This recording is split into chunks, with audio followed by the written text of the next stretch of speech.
வணக்கம் and welcome to நம் உலக சமையல். நம் உலக சமையல் மூலமாக எனக்கு தெரிஞ்ச வேர்ல்ட் குசைன் நாலேஜை உங்களோட நான் ஷேர் பண்ணிக்கிறேன். Every week 3 to 4 videos upload பண்ணுறேன். இது வரைக்கும் சப்ஸ்கிரைப் பண்ணாதவங்க ப்ளீஸ் இப்போ சப்ஸ்கிரைப் பண்ணிவிடுங்க. இன்றைக்கி நம்ம உலக சமையலில் சிக்கன் டிக்கா மசாலா எப்படி செய்கிறதுன்னு செஞ்சு காட்ட போகிறேன். இதுக்கு ஃபஸ்ட்டு சிக்கனை தயிர் மசாலாலாம் போட்டு நல்லா ஊற வச்சுட்டு அதை ஸ்டவ்வில் க்ரில் பண்ணிவிட்டு தனியாக ஒரு கிரேவி பண்ணி எல்லாம் மிக்ஸ் பண்ணி செய்கிறது தான். இது நல்லா கீ ரைஸ்க்கு, பட்டூரா, நான் இதுக்கெல்லாம் ரொம்ப நல்லா சூட் ஆகும், ரொம்ப டேஸ்ட்டாக இருக்கும். வாங்க எப்படி சிக்கன் டிக்கா மசாலா செய்கிறதுன்னு போய் பார்க்கலாம். இதுதான் சிக்கன் டிக்கா மசாலாவுக்கு தேவையான பொருட்கள். ஒரு 1.5 கப்பு தக்காளி கட் பண்ணி எடுத்துக்கோங்க. ஒரு 1.5 கப்பு வெங்காயம் ஒயிட்டும் ரெட்டும் நான் எடுத்துருக்கேன், பெரிய வெங்காயம் தான். தேவையான அளவு உப்பு, 1/4 கப்பு க்ரீமு, எண்ணெய் தேவையான அளவு, 2 spoon jeera powder, 2 spoon butter, 1/4 cup தயிர், ஒரு 2 பே லீவ்ஸ், 2 பட்டை, ஒரு 3 லவங்கம், ஒரு 1 ஸ்பூனு தந்தூரி மசாலா, இது சில்லி பவுடர், உங்களுக்கு தேவையான அளவு சில்லி பவுடர் எடுத்துக்கோங்க, ஒரு 10 முந்திரி, ஒரு 1/2 ஸ்பூனு மஞ்சள் பொடி, 3 ஏலக்காய், ஒரு 1 ஸ்பூனு கஸ்தூரி மேத்தி லீவ்ஸ், 2 ஸ்பூனு தனியா பவுடர், சுகர் ஒரு 2 பிஞ்சு, இது ஆப்ஷனல் தான், கரம் மசாலா 1 ஸ்பூனு, கொத்தமல்லி ஒரு 1/2 cup, 3 spoon ginger garlic paste, chicken ஒரு ஆல்மோஸ்ட் 1 kg இருக்கும், ஒரு 3/4 1 kg வரைக்கும் எடுத்திருக்கேன். ஸோ ஃபஸ்ட்டு இப்போ நம்ம சிக்கனை ஊற வச்சுக்கலாம். இப்போ சிக்கனை ஊற வச்சிடலாம். இது கூட தயிர் போட்டுக்கோங்க, ஒரு 1.5 spoon ginger garlic paste, salt, 1 spoon ஜீரா பொடி, தனியா பவுடர் 1 ஸ்பூனு, மஞ்சள் பொடி, கரம் மசாலா, தந்தூரி மசாலா, சில்லி பவுடர். நான் அந்த பொடி போட்டது ஃபஸ்ட்டு மெஷர்மெண்ட் சொன்னதில் எல்லாத்தையும் பாதி இதில் போட்டுக்கோங்க, மீதி பாதி குழம்புல போட்டுக்கலாம். இதை நம்ம கொஞ்சம் நேரம் சோக் பண்ணணும், ஊற வைக்கணும், ஒரு 30 to 1 ஹவராவது நம்ம ஊற வைக்கணும். இப்போ 1 ஹவர் ஆயிடுச்சு ஊற வச்சு. ஸோ இதை இந்த மாதிரி ஒரு ஸ்டிக்கில் நீங்கள் எடுத்துக்கோங்க, க்ரில் பண்ணணும். நம்ம ஒரு பேனு க்ரில் எடுத்துக்கோங்க. நீங்கள் இந்த மாதிரி இல்லைன்னா நீங்கள் ஜஸ்ட்டு ஒரு எந்த பேனுனாலும் எடுத்துக்கோங்க, அதில் ஜஸ்ட்டு கொஞ்சோண்டு ஆயில் ஊற்றிக்கோங்க. ஊற்றிட்டு நம்ம இந்த ஸ்கியூவரில் எடுத்து வச்சுருக்கோம்ல அந்த சிக்கனை அப்படியே வச்சுடுங்க. ரொம்ப ஹையில் வைக்காதீங்க, ஒரு மீடியம் ஹீட்டில் வச்சுக்கோங்க, அப்போ தான் நல்லா ஈவனாக குக் ஆகும். ரொம்ப ஹையில் வச்சுருந்தா வெளியே குக் ஆகிடும், உள்ளே குக் ஆகாது. ஜஸ்ட்டு கொஞ்சம் ஆயில் ஸ்ப்ரே பண்ணிக்கோங்க மேலே. கொஞ்சம் ஒட்டுற மாதிரி இருந்தால் ஆயில் ஊற்றிக்கோங்க. நான் இது கேஸ்ட் அயர்ன் எடுத்திருக்கேன், இரும்பு கல்லுனால கொஞ்சம் ஒட்டும். நீங்கள் கொஞ்சம் ஆயில் இது பாருங்கள், எல்லா சைடும் வேகிற மாதிரி எடுத்துக்கோங்க, நல்லா ப்ரௌன் ஆகணும்.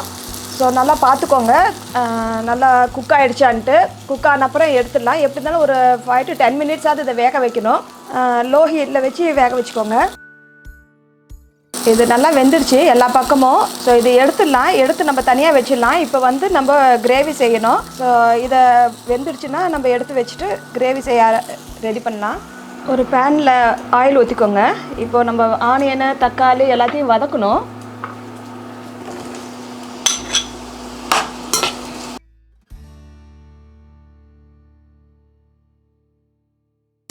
ஜிஞ்சர் கார்லிக் பேஸ்ட் போட்டுடுங்க, அந்த டொமேட்டோவை போட்டுடுங்க.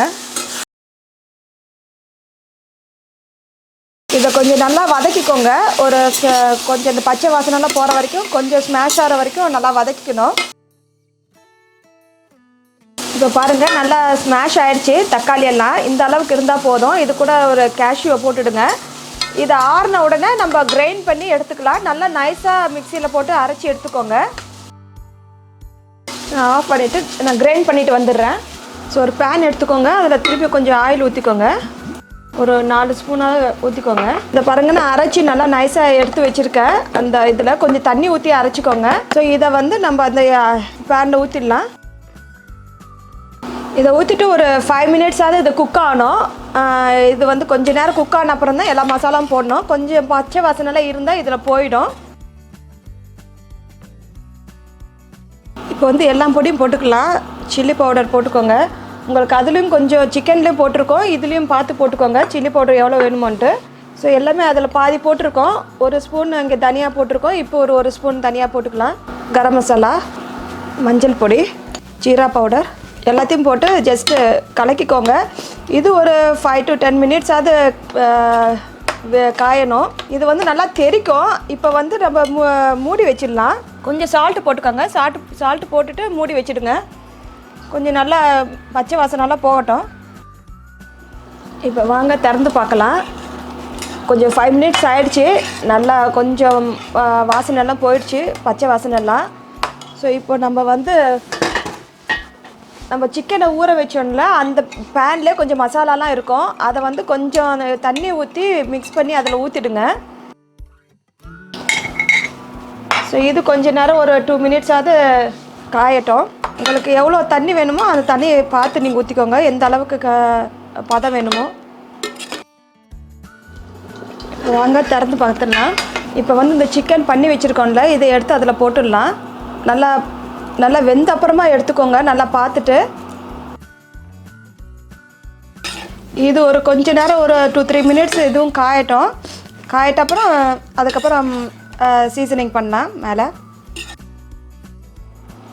அதை பாருங்கள், இப்போ கொஞ்சம் குழம்புலாம் ஆயிடுச்சு. ஸோ இந்த ஸ்டேஜில் வந்து நம்ம இறக்கிடலாம்.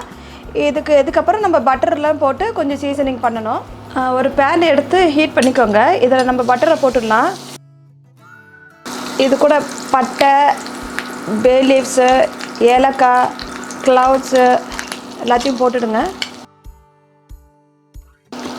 கொஞ்சம் இதாக ஆகிட்டோன்னா இது நம்ம தந்தூரி மசாலா ஒரு பாதி இருக்குல்ல, பாதி ஸ்பூனு, அதையும் இதையும் கஸ்தூரி மேத்தியும் போட்டுடுங்க. இது ரொம்ப கருக வச்சுட்டாதீங்க, ஒரு லோ ஹீட்டில் வச்சுக்கோங்க. கறி லீவ்ஸு எல்லாத்தையும் கறி லீவ்ஸ் இல்லை, கொத்தமல்லியே போட்டுடுங்க.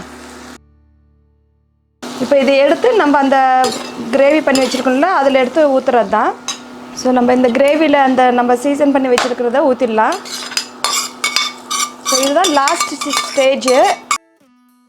இது ரொம்ப நேரம் கொதிக்க வைக்க தேவையில்லை, ஜஸ்ட்டு ஒரு 1/2 மினிட் வச்சா போதும். ஏன்னா எல்லாமே காஞ்சது தான்.